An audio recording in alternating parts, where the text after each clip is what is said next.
My name is Matthew Fitzgerald. I'm part of the Fitzgerald Organics group. We're a farm located in central Minnesota, so an hour west of Minneapolis, maybe an hour and a half north of the I-90 border, so truly in central Minnesota. Um, our farm is what I would call a 1.5 generation farm.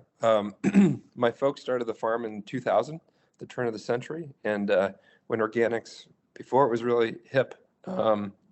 So our farm is still in the beginning farmer stages, and we've grown from about 200 acres to 2,500 acres today.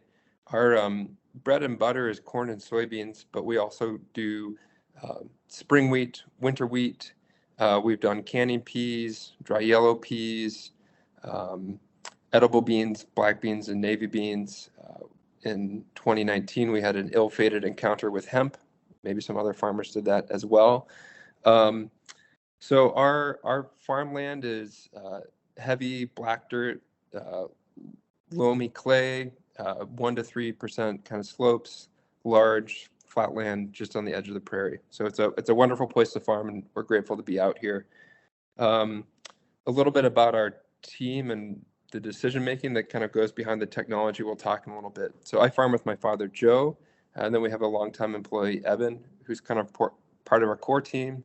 And then we have seasonal help as well. So we use H2A labor to augment our in-season weed control. So the comments that I bring today are kind of representations of both Joe and Evan and my own opinion and experiences. And the last thing I'll say is I really appreciate the opportunity to speak on this panel, but of course, we're always learning too. And so I want to just recognize that we have benefited a lot from the resources that Albert Lee Seed House provides. We're calling every spring asking about varieties and when we should plant and weed problems. And so I'm happy to be presenting, and I'm also still learning. So I'll just say that.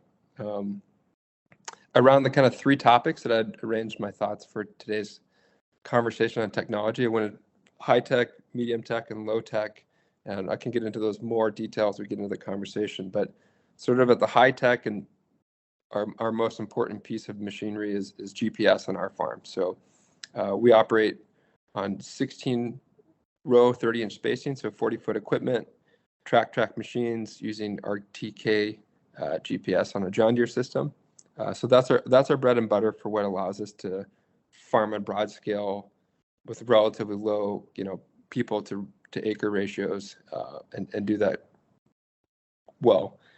The second piece, kind of mid-level technology that we've incorporated over the last couple of years, is a weed zapper, and that's been a newer tool for us, moving from custom work to now owning one of our own and integrating that into our weed control program. And then the last piece I'll talk about is super low tech, and that's simply a whiteboard.